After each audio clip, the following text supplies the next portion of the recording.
Professional woodworkers build things that last 50 years. You rebuild the same project 4 times because it keeps falling apart. That difference comes down to mastering 15 woodworking basics. Let's start with the one almost nobody teaches. Wood is alive, even after it's cut. This is the one thing that surprises people most, and the one thing that causes more failed projects than any single tool mistake. You've cut the tree. The wood is dry. It's sitting in your garage.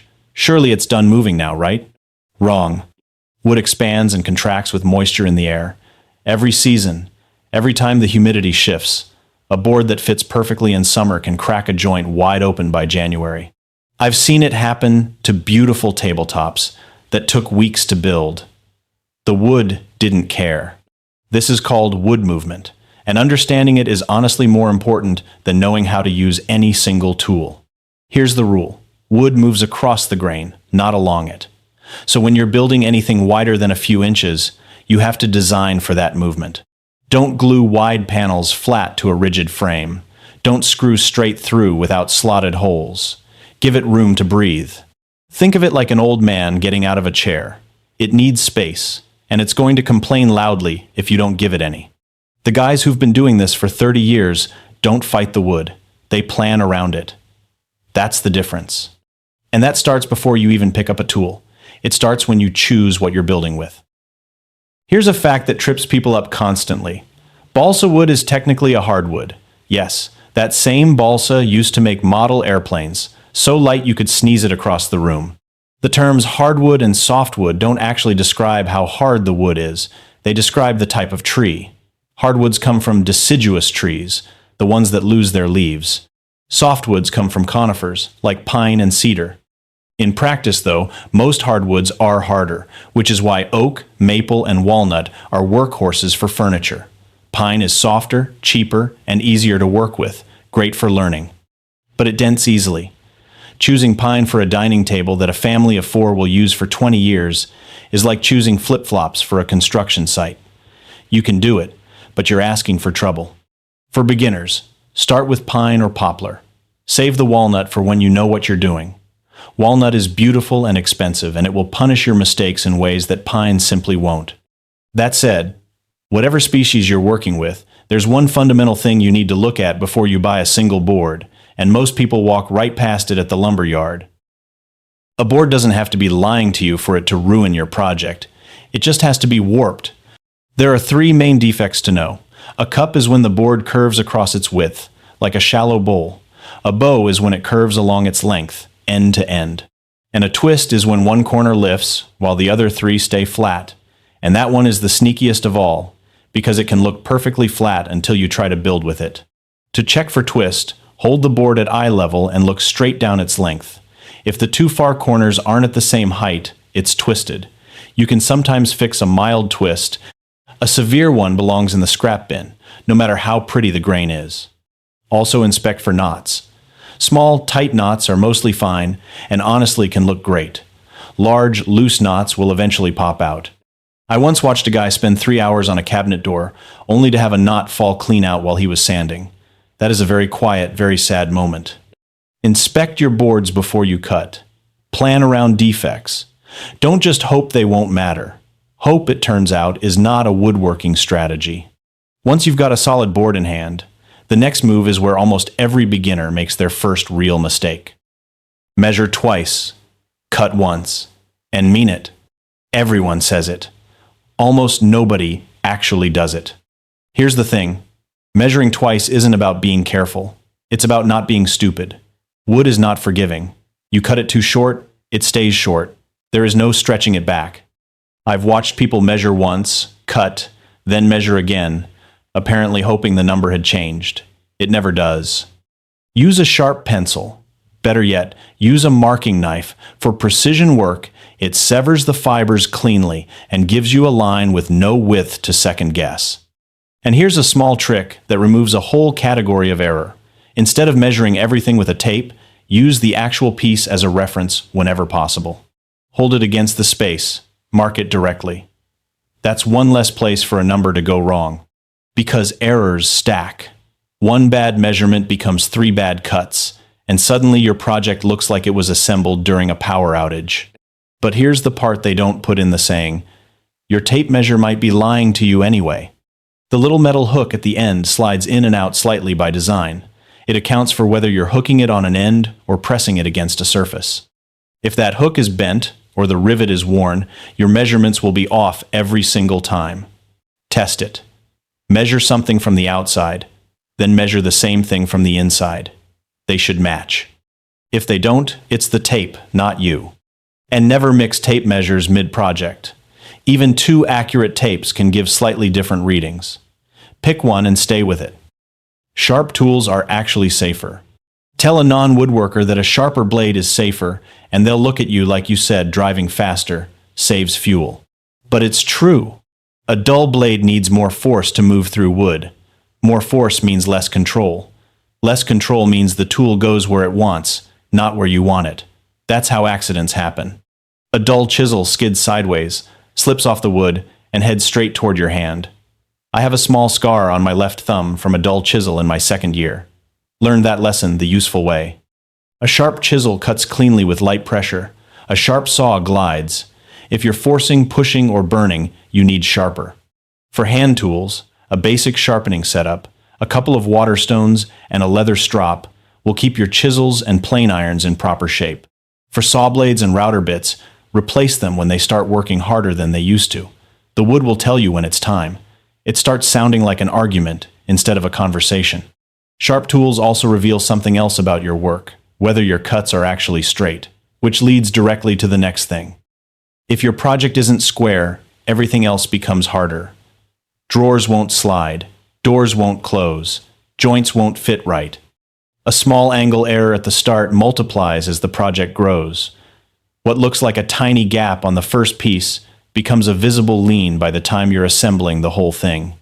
Use a reliable square. Check your cuts, check your assembly, then check again. Here's the foolproof method for a glue-up.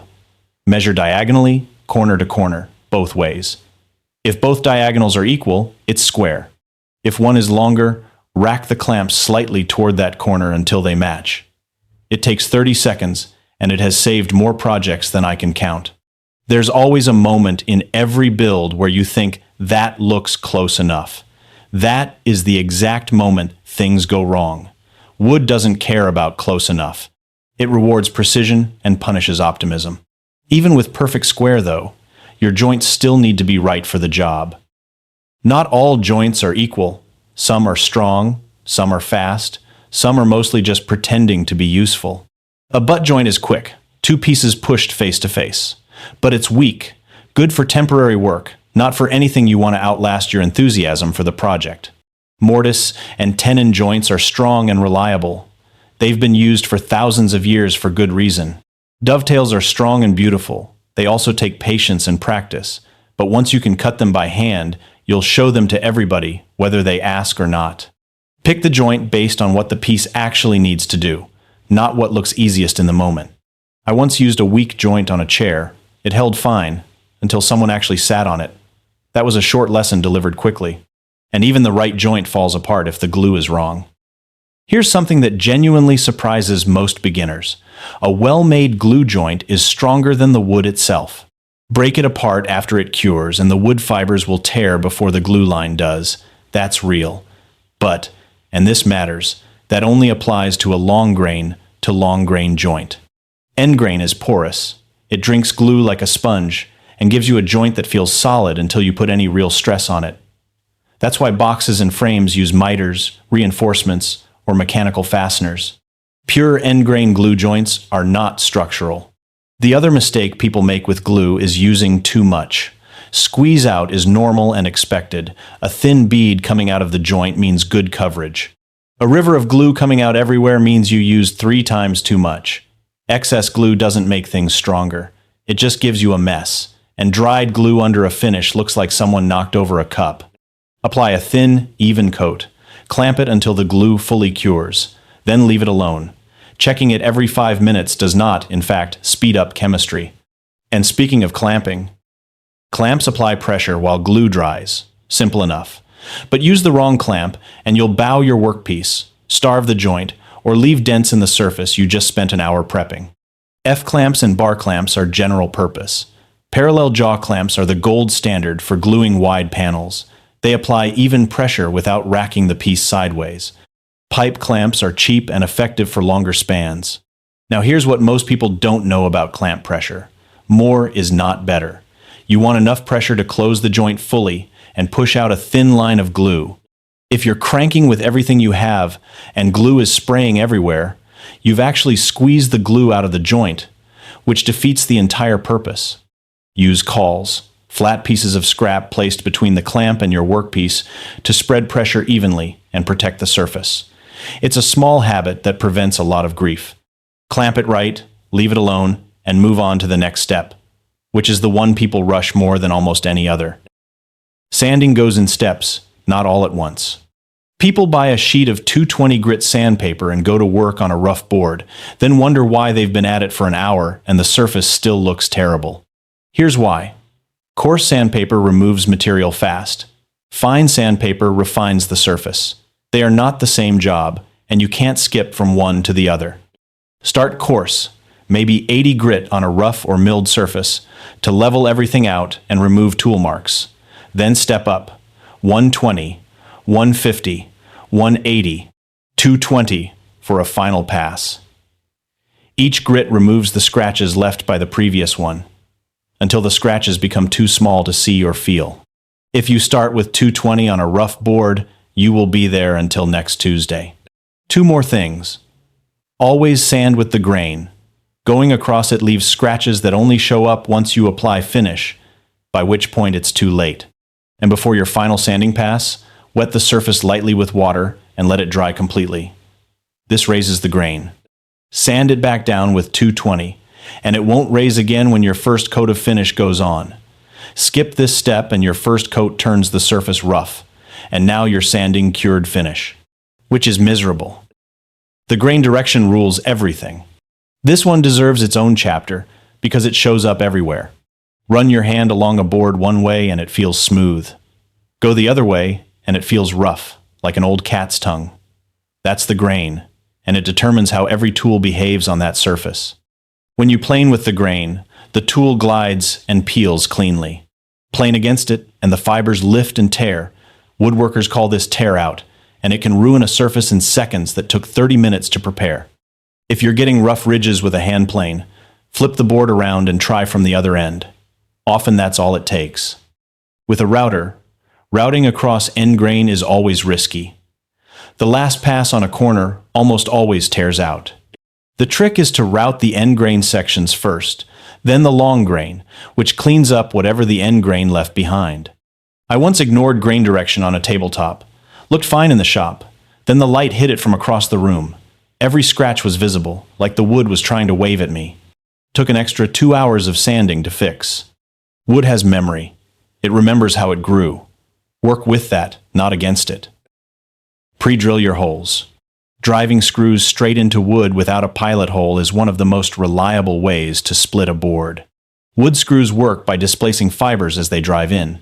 Near the end of a board, there's nowhere for those fibers to go, so they push outward and the board cracks. This is especially true with hardwoods, which have far less give than softwood. A pilot hole lets the threads bite without forcing the wood apart. It also makes driving the screw easier and lets you place it exactly where you want it, instead of where the screw decides to wander. The pilot hole should be slightly smaller than the shank of the screw. For the head to sit flush, you need a countersink as well. That's the angled recess above the hole. And if you want the screw to disappear entirely, use a counterbore, a flat-bottomed hole that accepts a wooden plug. Sand that plug flush, match the stain, and most people will never know there's hardware underneath. I've seen boards split on the very last step of a project just from skipping this. That kind of mistake hurts more than dropping your coffee on a Monday. Dry fit before final assembly. Before glue. Before screws. Before anything permanent. Test everything first. Put all the parts together without fastening them. Check the fit. Check the square. Check that everything goes where it's supposed to go. Adjust anything that needs it. This is the step that catches mistakes when fixing them is still easy. Skipping it is like baking a cake without tasting the batter. You only find out something's wrong at the very end, when it's far too late. Dry fitting also gives you a chance to rehearse the glue up. Figure out which clamps you'll need, in what order, and where everything goes. Because once glue is on the wood, you have maybe 10 minutes before it starts to grab. That is not the time to be hunting for a clamp you can't find. Have everything staged, run through it dry, then glue. Finish is not the last step. It's the one that shows everything. Some people build a beautiful project and leave it bare wood. 6 months later, they're confused about why it looks dirty and gray and feels rough to the touch. Bare wood is unprotected wood. Oils from your hands get in, moisture gets in, dust gets in and stays. Finish isn't just cosmetic, it's protection. The big three are oil finishes like Danish oil, film finishes like polyurethane or lacquer, and wax. Oil penetrates the wood and enhances the grain, but offers modest protection, good for pieces that won't see heavy use. Film finishes sit on top and create a hard, durable shell, right for furniture and anything that gets touched daily. Wax is easy and gives a soft sheen, but wears quickly and needs reapplying. For a cutting board or anything touching food, use a food-safe oil, linseed or mineral oil. Never polyurethane on a cutting board, unless you enjoy eating plastic. Here's the part that gets people. Finish doesn't hide mistakes. It highlights them, like a spotlight pointed straight at your prep work. Every scratch you missed in sanding, every dent you thought was small enough, every grain you sanded across, finish finds it. The better your prep, the better the finish looks. That's the deal. Rushing is the fastest way to ruin good work, and I mean that literally. The faster you go, the faster you ruin it. Woodworking rewards patience, careful cuts, thoughtful steps, checking twice, pausing before you do something that can't be undone. Take the dry fit seriously. Let the glue cure. Sand through the grits properly. Let each coat of finish dry fully before the next one. These aren't suggestions. They're the difference between a project that lasts a year and one that lasts decades. I've never once seen a project improved by hurrying, but I've seen plenty destroyed by it. Wood doesn't care about your weekend deadline. It responds to your attention. Give it attention, and it gives you something worth keeping. And here's the thing I mentioned at the start, the one mistake that makes strong wood act weak. It's rushing while ignoring grain direction at the same time. Do both of those together, and even good, expensive wood fails fast. The grain tears, the joint stresses wrong, and the whole thing looks and feels fragile. Slow down, read the grain, and that same wood becomes something solid that outlasts you. Woodworking isn't about strength, it's about understanding. Respect the grain, allow for movement. Stay precise. Work patiently. Use the right joint, the right wood, and the right finish for the job. And always, dry fit before you glue. Do those things consistently, and your projects start improving fast. Not because you suddenly got talented, but because you stopped making the same mistakes everyone makes. If there's one takeaway from this whole video, it's this. Wood has rules. Learn them early, and everything else follows naturally. If this helped, subscribe. There's a lot more where this came from.